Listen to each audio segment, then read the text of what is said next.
আমি আজকে পেঁপে রান্না করব চিংড়ি মাছ দিয়ে। আর এটা গরমের মধ্যে বা হালকা যারা খেতে করেন, সাদা সাদা। আর পেঁপে তো খুবই ভালো জিনিস, ভালো তরকারি, সবজি।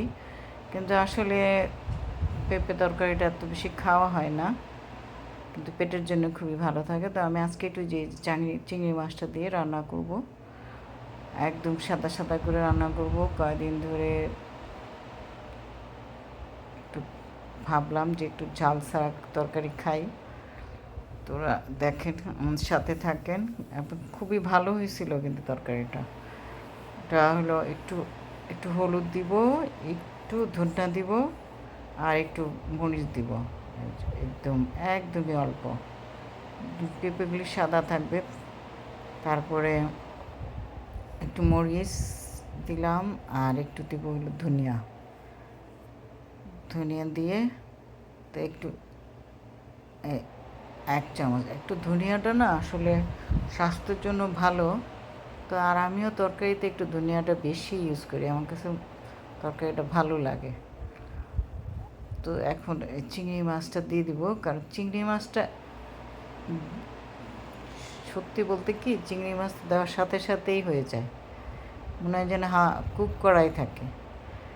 তো একটু এপিট এপিট করতেই হয়ে যাবে। তো এটার সাথে আমি একটু নেড়েই আমি ওই সিদ্ধ করা পেঁপেগুলো দিয়ে দেবো। পেঁপে কিন্তু আমি অল্প পানি দিয়ে সিদ্ধ করেছিলাম, কারণ পানিটা আবার সিদ্ধ পানিটা আবার আমি তরকারিতে ইউজ করব। আমি তো সবসময় একটু স্বাস্থ্য সচেতন থাকি, যে পেঁপে সিদ্ধ করে অনেকে হয়তো বলবেন যে পানিটা ফেলে দিলে কেমনে হলো।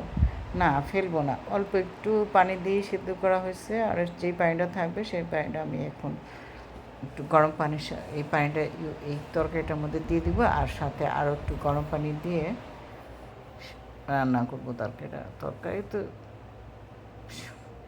পেঁপে আর একটু নেড়েই পানি দিয়ে দেবো। পানি দিয়ে অ্যাকচুয়ালি এখন পেঁপেগুলো সিদ্ধ, চিংড়ি তো হয়েই গেছে। আর জাস্ট আর একটু পানি ইউজ করব।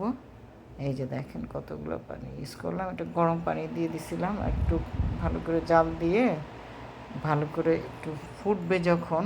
এখন কিন্তু আমি জালটা অনেক বাড়ায় দিছি, বা যেহেতু পানি অ্যাড করছি, তার কিছুক্ষণ মাত্র আর কয় মিনিট, 5 মিনিট পরেই তরকারিটা আমি নামাই ফেলবো চুলার থেকে। তো আজকের জন্য এতটুকুই।